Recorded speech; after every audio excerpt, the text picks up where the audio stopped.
Captain Rex Holloway was drinking his morning coffee when the emergency signal reached the bridge of the Meridian Dawn. The sharp beeping cut through the quiet hum of the ship's engines and made every crew member look up from their stations.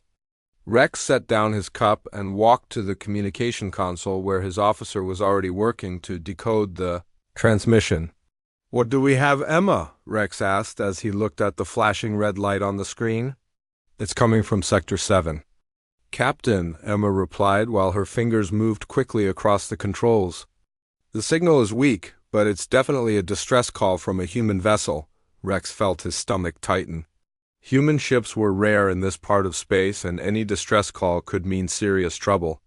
The Meridian Dawn was a trade vessel with a mixed crew of humans and aliens, but they always responded to emergency calls when they could help. "Can you identify the ship?" Rex asked. "Working on it, sir," Emma said as she boosted the signal strength. "Got it. It's the New Horizon, Captain. A colony ship with 50,000 civilians on board." Rex knew about the New Horizon. It was one of the largest colony ships ever built and was carrying families to establish a new settlement on Haven Prime. The thought of 50,000 people in danger made his hands clench into fists. "Put the signal through, Emma," Rex ordered. The main screen flickered to life, and Rex expected to see the worried face of the New Horizon's captain. Instead, a creature with gray skin and yellow eyes stared back at him. The alien had sharp teeth and wore dark armor covered with weapons. Rex had seen this species before and wanted posters throughout the galaxy. "Greetings," the alien said with a voice that sounded like grinding metal. "I am Warlord Threx of the Krillian Syndicate." "You are receiving this message because you have intercepted our business communication." Rex felt anger rise in his chest. The Krillian Syndicate was known throughout the Outer Rim as the most dangerous pirate organization in space. They had terrorized trade routes for decades, and governments across the galaxy feared their name. "We have acquired a human vessel called the New Horizon," Threx continued with what might have been a smile on his alien face. "The ship contains 50,000 human civilians who are now under our protection. We are reasonable beings and do not wish harm to come to these people." Rex watched as the screen showed images of the New Horizon floating in space. The massive colony ship looked undamaged, but Rex could see smaller Krillian vessels surrounding it like predators circling prey. "We require a simple payment for the safe return of these humans," Threx said as he leaned closer to the camera. 10 million credits worth of rare earth metals and quantum processors. The human government has 72 hours to deliver these materials to coordinates that will be provided. The alien warlord paused, and his yellow eyes seemed to look directly at Rex through the screen. "We have done business with many species over the years." The Altarians paid quickly. The Centauri Federation understood our position. Even the proud Drakmor clans saw reason when faced with the safety of their people. Threx stood up, and Rex could see the full size of the alien warrior. He was nearly 8 feet tall, and his armor was covered with trophies from previous raids.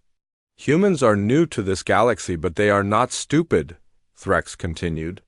"They will pay as all others have paid. If they refuse, then the 50,000 civilians will be sold to the slave markets of the Outer Rim. If they attempt rescue, then we will space every human on that ship." The screen showed more images of the New Horizon, and Rex could see Krillian ships attached to its hull. The pirates had clearly boarded the colony ship and taken control of all its systems. 72 hours, Threx repeated. "Tell your government that the Krillian Syndicate always keeps its word. Pay and the humans live. Refuse and they die. There is no third option." The transmission ended, and the bridge of the Meridian Dawn fell silent. Rex stared at the blank screen while his mind processed what he had just seen. Emma was the first to speak. "Captain, what do we do?" she asked. Rex turned to face his crew.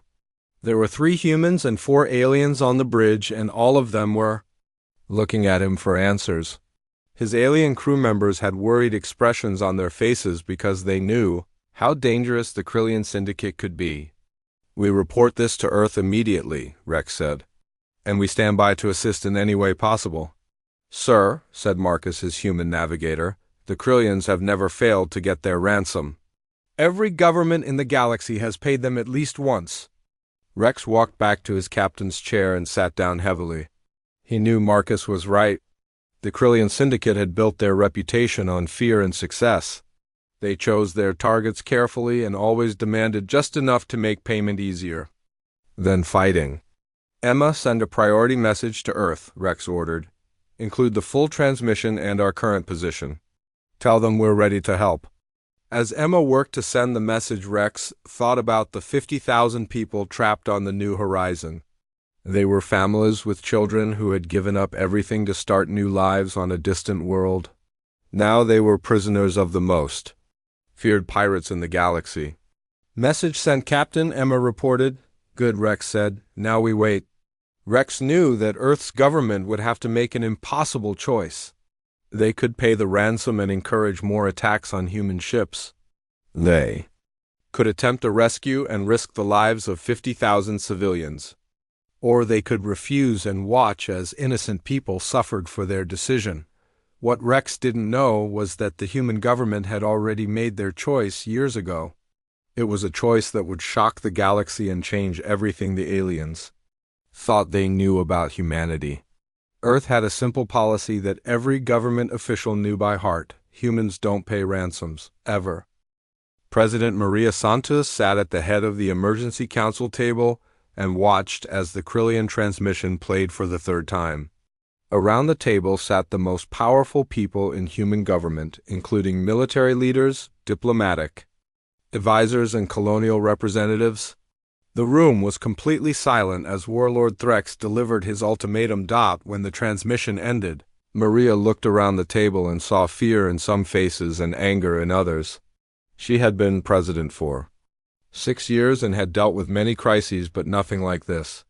50,000 human lives hung in the balance, and the galaxy was watching to see what Earth would do.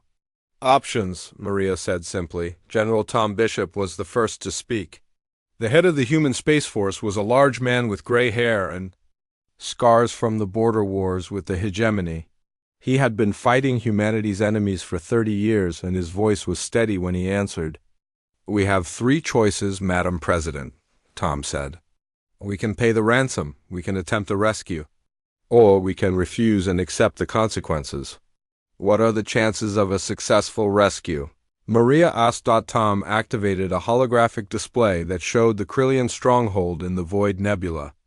The asteroid base was massive and heavily defended with dozens of ships patrolling around it. Nearly 0, Tom admitted. The Krillians have chosen their position well. The nebula interferes with our sensors and weapons. Even if we could get close enough, the civilian casualties would be enormous. Dr. Lisa Park spoke up from her position at the table. She was the head of colonial affairs and had helped plan the New Horizon mission from the beginning. Those people trusted us, Lisa said with emotion in her voice. They gave up everything to start new lives, and now they're prisoners because of decisions we made. We have to get them back.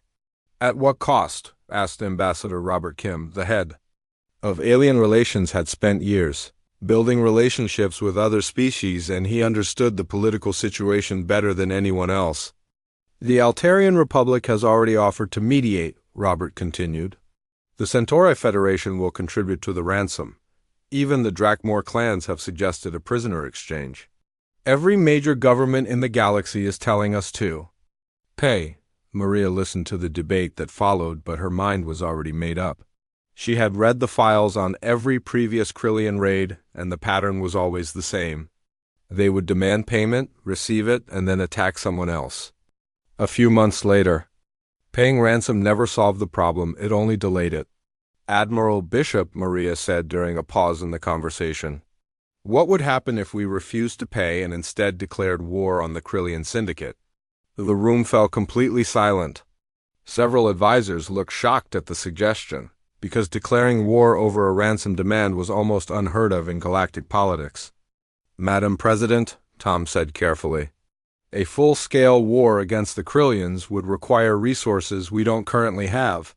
We would need to mobilize the entire Space Force and probably call up reserves. The cost in both lives and money would be enormous. But could we win? Maria asked. Tom considered the question for several long moments before answering. Yes, Madame President. It would take time and sacrifice, but we could destroy the Krillian Syndicate completely. The other governments would think we're insane, Robert warned.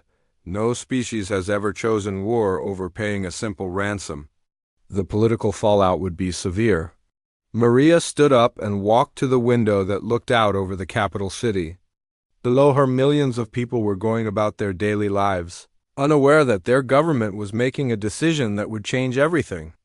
What do our intelligence reports say about other species that have paid Krillian ransoms? Maria asked without turning around. Tom consulted his tablet before answering. The Altarians have paid 17 times in the last decade. The Centauri Federation has paid 12 times. The Vegan Confederacy has paid 8 times. Every major government has paid at least once. And how many times have humans paid? Maria asked.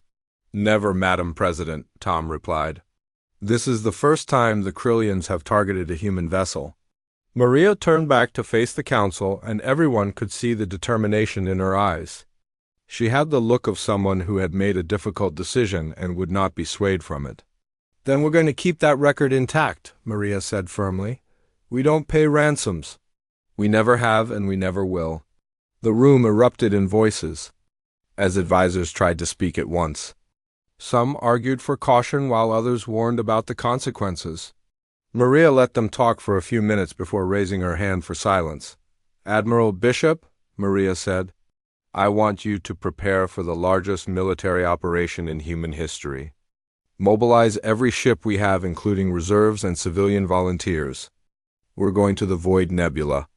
Madam President, Dr. Park said urgently, what about the 50,000 people on the New Horizon? If we attack the Krillians, they might kill the hostages. Maria looked at Lisa with sympathy, but her voice remained firm. Dr. Park, those 50,000 people are already in mortal danger. Paying the ransom won't save them. It will only put more humans at risk in the future. The only way to protect our people is to eliminate the threat completely. Ambassador. Kim shook his head in disbelief. The other governments will never understand this decision. They'll think humans are reckless and violent. Good, Maria replied. Let them think that. Maybe it will make potential enemies think twice before threatening our people. General Bishop was already activating his communication device to begin the mobilization process. Madam President, how long do we have to prepare? 60 hours, Maria answered. The Krillians gave us 72 hours, and I want to be in position before the deadline expires.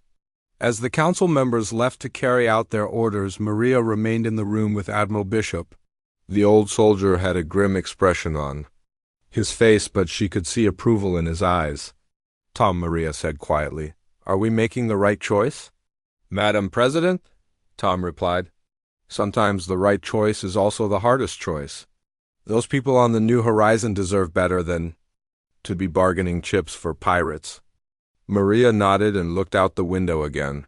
In 60 hours, the galaxy would learn something new about humanity. They would discover that humans don't negotiate with terrorists and they don't compromise with those who threaten innocents. They simply remove the threat.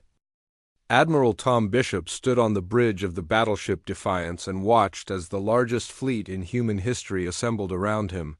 Ships continued to arrive every hour, and the sight filled him with both pride and determination.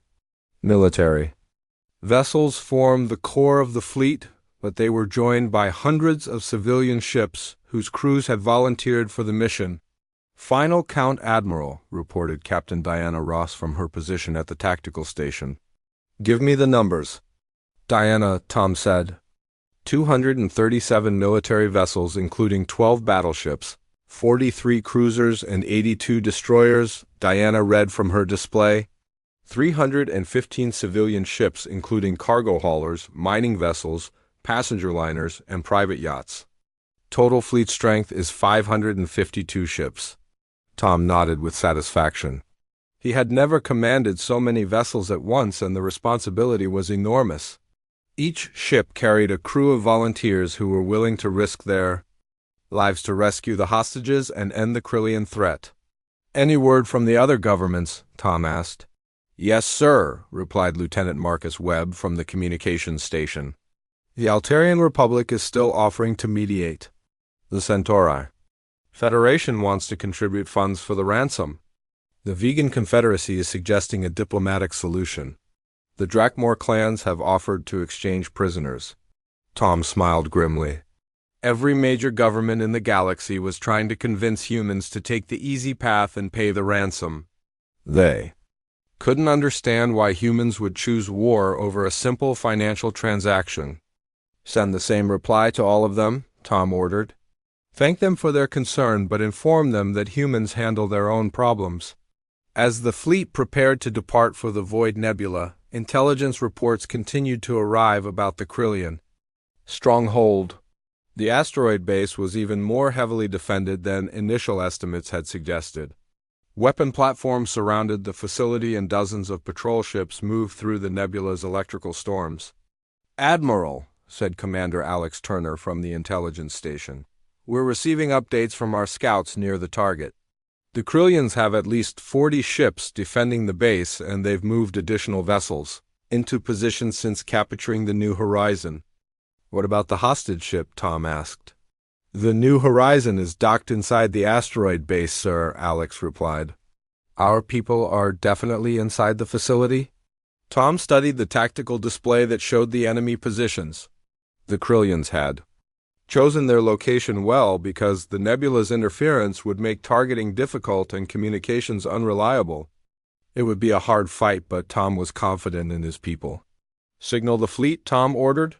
All ships prepare for jump to hyperspace. As the massive fleet engaged their drives and disappeared into hyperspace, word of the human response spread throughout the galaxy. Other governments watched in amazement as humans rejected every diplomatic solution and chose military action instead. On the Altarian homeworld, Chancellor Nova Gray called an emergency session of the ruling council. The Altarians had paid Krillian ransoms many times and couldn't understand the human decision. They're going to start a war over a ransom demand, Nova said to the assembled counselors. This is unprecedented in galactic history. Perhaps they don't understand how dangerous the Krillians can be, suggested Counselor Bluestar. Humans are still new to this part of space. Or perhaps they understand something we don't, replied Counselor Red Dawn. Humans have never paid a ransom to anyone. Maybe they know something about dealing with pirates that we've forgotten. Meanwhile, in Centauri space, Admiral Greenflame was briefing his own government about the human fleet movement. The Centauri Federation had one of the most powerful militaries in the galaxy, but even they had always chosen to pay Krillian ransoms rather than fight. How large is the human fleet? Asked Prime Minister Goldsky. Over 500 ships, sir, Green Flame replied. It's the largest military formation we've seen from any single species. 500 ships to rescue 50,000 civilians, Goldsky mused. Either humans value their people more than we thought, or they're planning something bigger than a simple rescue. The answer came from an unexpected source. Deep in Drakmor territory, War Chief Iron Fang was studying intelligence reports about human military doctrine. The Drakmor were known throughout the galaxy as fierce warriors, but even they had paid ransoms to avoid unnecessary conflicts. The humans aren't planning a rescue, Iron Fang told his war council. They're planning to destroy the entire Krillian syndicate. How can you be certain? Asked War Leader Steelblade. Because that's what I would do, Iron Fang replied with something like respect in his voice. The humans have decided that paying ransoms only encouraged more raids. They're going to eliminate the threat at its source. As news of the human decision spread, something unexpected began to happen throughout the galaxy. Other pirate organizations that had been planning raids on shipping lanes suddenly called off their operations. The Vorthan Reapers released their current prisoners and fled toward the galactic core. The Shadow Brotherhood abandoned their base and scattered to distant systems. Word was spreading through the criminal underworld that humans didn't negotiate and they didn't compromise. If the Krillian Syndicate fell to human forces, then every pirate in the galaxy would become a target. Back aboard the New Horizon, Dr. Anna Wells was organizing the human prisoners in the ship's main cargo bay. The Krillians had locked the civilians in the largest compartment and posted guards at all the exits. Anna was the senior medical officer on the colony ship and had taken charge when the captain was separated from the main group. "How many people do we have?" Anna asked her assistant David Chun. 49,837, David replied. "The Krillians are holding Captain Morrison and his senior officers separately." Anna nodded and looked around at the frightened faces surrounding her. There were families with small children, elderly couples, and young adults who had been planning to start new lives on Haven Prime. Now they were prisoners of the most feared pirates in the galaxy. "Listen to me," Anna said loudly enough for everyone in the bay to hear. "I know you're all scared, and that's understandable, but I want you to remember something important. We're humans, and humans don't abandon their own." A woman near the front of the group raised her hand. "Dr. Wells, what if Earth decides to pay the ransom? What happens to us then?" Anna smiled, and her voice was filled with confidence when she answered, "Earth won't pay the ransom. That's not how we handle terrorists. Our government will come for us, and when they do, we need to be ready to help ourselves." As Anna continued to organize the prisoners and prepare them for whatever was coming, the human fleet was approaching the edge of the Void Nebula. Admiral Bishop stood on his bridge and watched as the swirling clouds of gas and electrical energy filled the main screen. "All ships report ready for combat, Admiral," Captain Ross announced. Tom nodded and opened a channel to the entire fleet. His voice was calm and steady when he spoke, but every person listening could hear the determination behind his words. "This is Admiral Bishop to all ships. In a few hours we're going to rescue 50,000 of our people and destroy the organization that dared to threaten them. The Krillians think they can intimidate us because they've intimidated everyone else. They're about to learn that humans are different." Tom paused and looked around his bridge at the faces of his crew. They were ready to follow him into battle, against impossible odds, because they believed in what they were fighting for. "Remember why we're here," Tom continued. "We're not just rescuing hostages. We're sending a message that will echo throughout the galaxy. That message is simple. Humans don't pay ransoms. Humans don't negotiate with terrorists. Humans eliminate threats." As the fleet entered the nebula and disappeared into the swirling storms, the galaxy held its breath and waited to see what would happen when an unstoppable force met an immovable object. Warlord Threx stood in the command center of his asteroid fortress and watched the sensor displays with growing unease. The electrical storms of the Void Nebula made detection difficult, but his technicians had managed to track the approaching human fleet. What they had found defied all his expectations. "How many ships?" Threx demanded as he stared at the tactical screen. "Over 500, Warlord," replied his chief technical officer, a nervous creature named Voss. "The formation is too large for our sensors to count accurately." Threx felt something he hadn't experienced in decades of raiding, a cold fear that started in his stomach and spread through his entire body. In all his years of taking hostages, no government had ever responded with such overwhelming force. "They're bluffing," Threx said, but his voice lacked conviction. "Humans are new to this galaxy. They don't understand how these situations work." "Warlord," said Commander Zorx from his position at the communications station. "We're receiving a transmission from the human fleet." "Put it through," Threx ordered. The main screen activated and showed the bridge of a human warship. A gray-haired man in a military uniform looked directly at Threx with eyes that held no fear or doubt. "I am Admiral Tom Bishop of the Human Space Force," the man said in a calm voice. "You are holding 50,000 human civilians against their will. Release them immediately." Threx straightened to his full height and tried to project the authority that had made him feared throughout the Outer Rim. "Admiral Bishop, the 1st AM Warlord. Threx of the Krillian Syndicate. Your people are safe and will remain so if your government pays the ransom we have demanded." "There will be no ransom," Tom replied without hesitation. "Humans don't negotiate with terrorists." "You are making a mistake, human," Threx said with growing anger. "We have 50,000 of your people. If you attack this facility, they will all die." Tom's expression didn't change at all. Warlord Threx, you made your mistake when you decided to threaten human civilians. What happens next is entirely your responsibility. The transmission ended and Threx stared at the blank screen in disbelief. In all his years of piracy, no government official had ever spoken to him with such complete lack of fear. "Sir," said Voss nervously, "the human fleet has taken position around the nebula. They're not approaching the base, but they're definitely surrounding us." Threx moved to the tactical display and studied the enemy positions. The humans had deployed their ships in a perfect sphere around the asteroid base with no gaps in their formation. It was a professional military blockade that would be impossible to break through. "Signal the patrol fleet," Threx ordered. All ships returned to base immediately. As the Krillian patrol ships rushed back to the asteroid fortress, Admiral Bishop was meeting with his fleet commanders aboard the Defiance. The holographic display showed every detail of the enemy stronghold, and the human officers studied their target with professional interest. "Impressive defenses," commented Captain Diana Ross. "Multiple weapon platforms, energy shields, and at least 200 fighters in their launch bays." "What about the prisoners?" asked Captain Mike Thompson of the cruiser Vengeance. "Intelligence confirms they're being held inside the base," replied Commander Alex Turner. "The New Horizon is docked in the main hangar along with 17 other ships from various species."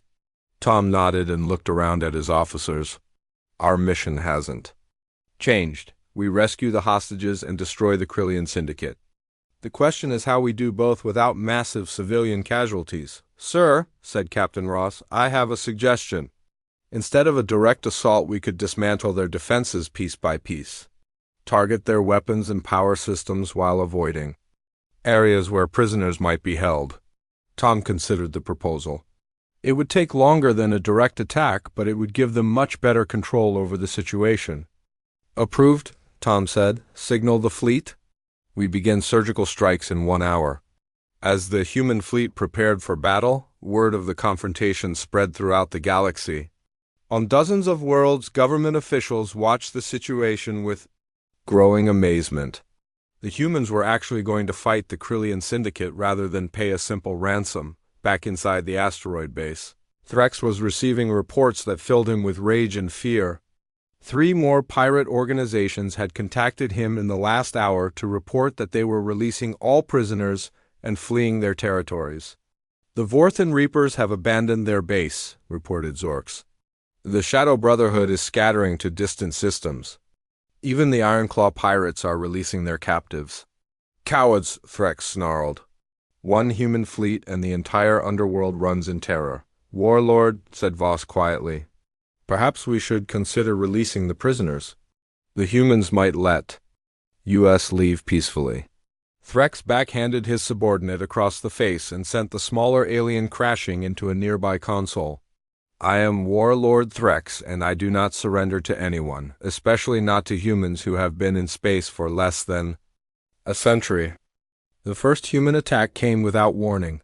Precise laser strikes hit 3 weapon platforms simultaneously and destroyed them completely. The attackers had used the nebula's electrical interference to mask their approach, and their targeting was perfect. "Damage report," Threx shouted. "Outer defense grid is down 20%. Voss replied while holding his injured face. "The humans are targeting our weapons but avoiding the main structure." "Return fire," Threx ordered. The asteroid base's remaining weapons opened up on the human fleet, but their shots went wide. The electrical storms that protected the base also made it nearly impossible to target the attacking ships. The human assault continued with methodical precision. Every 15 minutes another group of weapon platforms would explode or a shield generator would go offline. The humans never rushed their attacks and never made mistakes. "Sir," reported Zorks after another successful human strike, "we've lost 60% of our defensive weapons. At this rate, we'll be completely defenseless in 3 hours." Threx watched his fortress being dismantled piece by piece and felt his carefully built reputation crumbling around him. The humans weren't even trying to negotiate or make demands. They were simply destroying everything that made him powerful. "Contact the other pirate lords," Threx ordered desperately. "Tell them If the humans destroy us, they'll be next. I already tried, sir, Zorks replied sadly.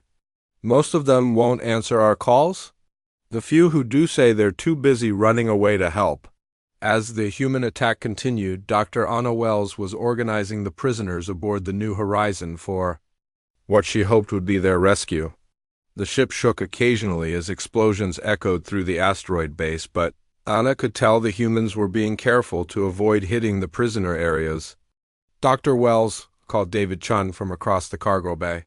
The guards are getting nervous. They keep looking at the exits like they want to run? Anna smiled for the first time since their capture. That's good, David. Nervous guards make mistakes. And we need to be ready when they do. She looked around at the thousands of faces watching her and raised her voice so everyone could hear. Listen carefully, everyone. Our people are out there fighting for us right now. When the time comes, we need to be ready to help ourselves. Stay calm, stay together, and remember that humans never abandon their own.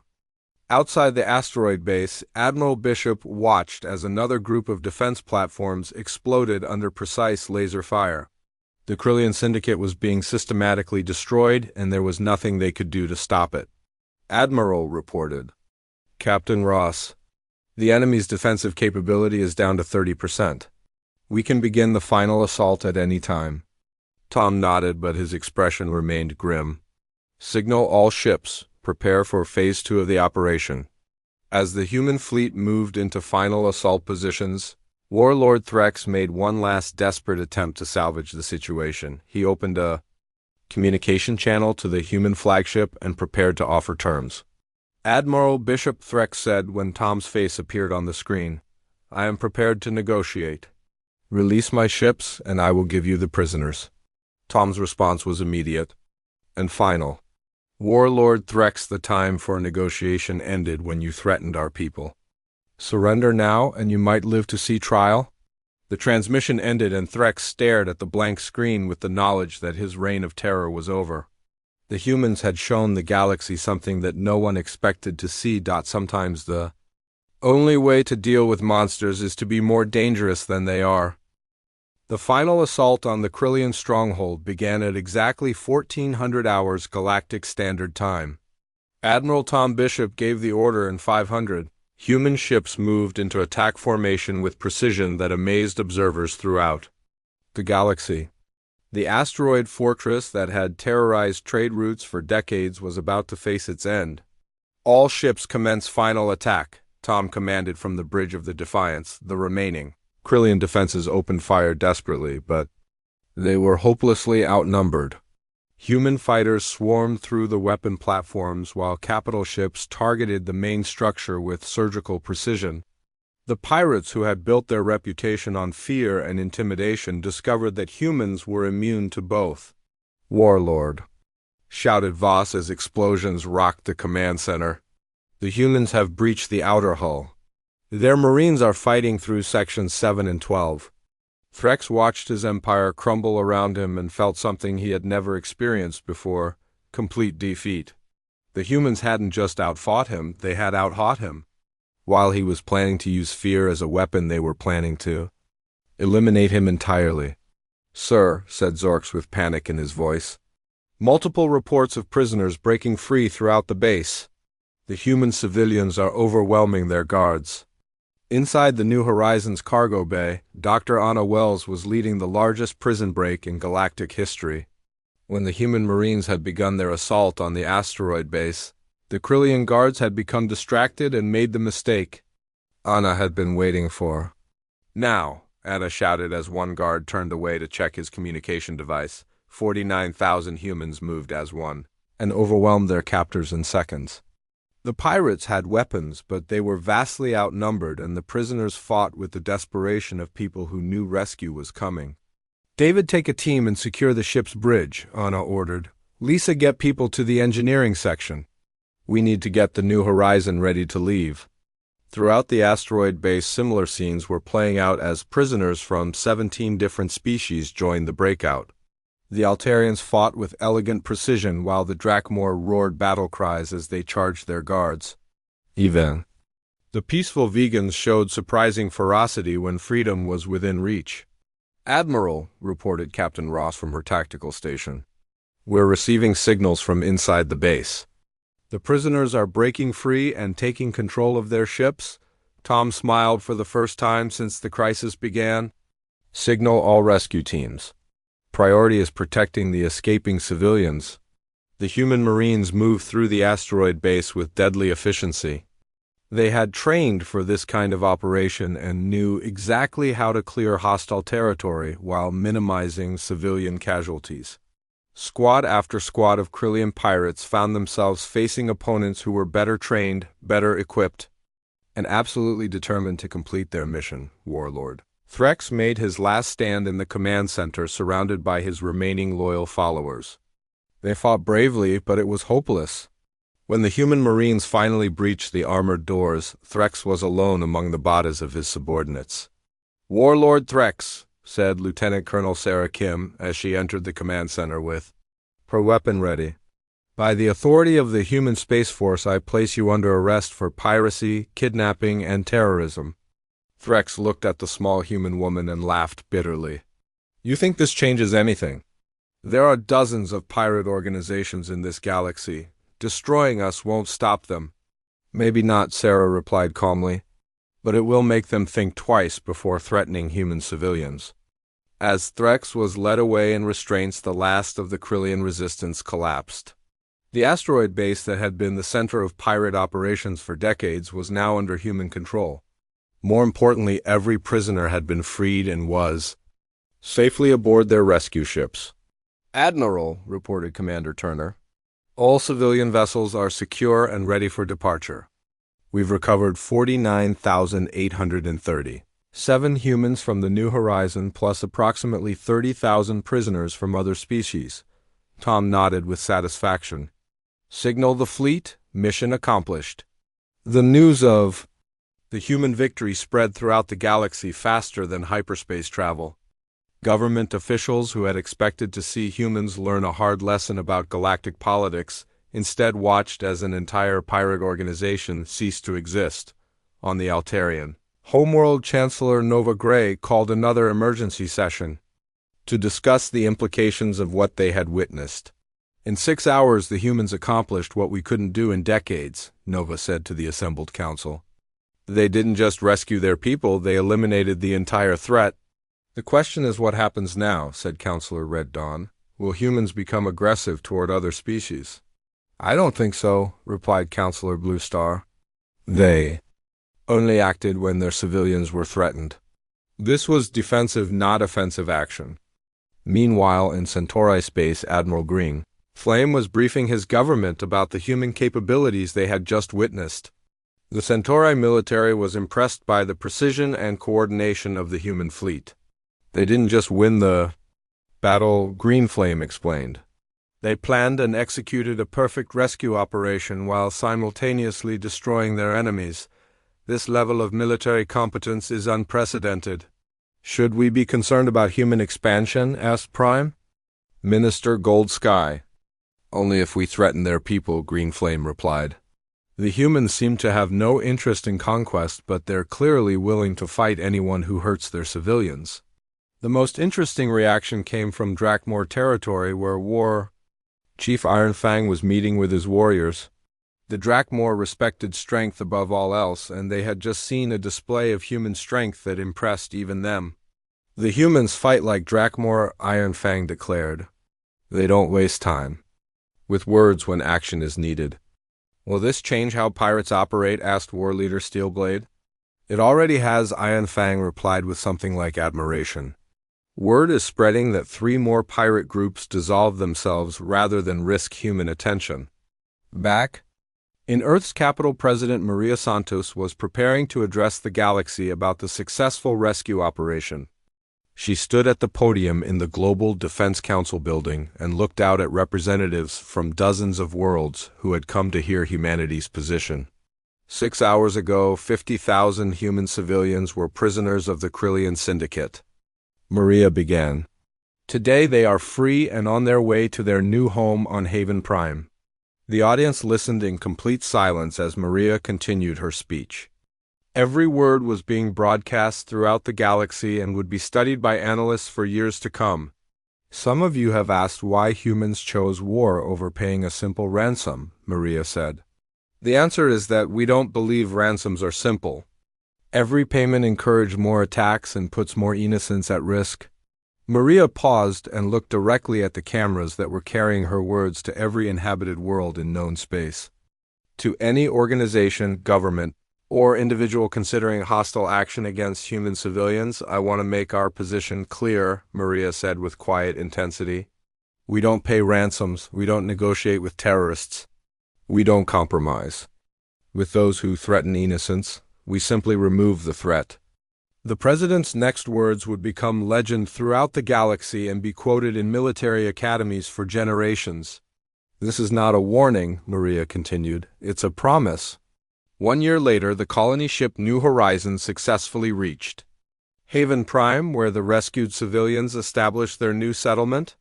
They built a monument in the center of their first city with a simple inscription that summarized the entire crisis. In memory of those who thought they could intimidate humanity, the monument read, they were wrong. The Krillian Syndicate became a historical footnote and piracy in human space dropped to zero. Other species began to understand that humans approached conflicts differently than anyone else in the galaxy. They didn't seek to dominate or conquer, but they would not tolerate threats to their people. Captain Rex Holloway of the Meridian Dawn was delivering supplies to Haven Prime when he received another emergency transmission. Pirates had captured an Altarian merchant vessel and were demanding ransom. Rex prepared to respond to the distress call, but the pirates quickly canceled their demand. When they realized there was a human ship in the area, the new rule was simple and everyone in the galaxy understood it. If humans were around, piracy wasn't an option. The species that refused to be intimidated had become the galaxy's unofficial police force simply by refusing to compromise with evil. Earth had kept its promise and the galaxy was safer because of it.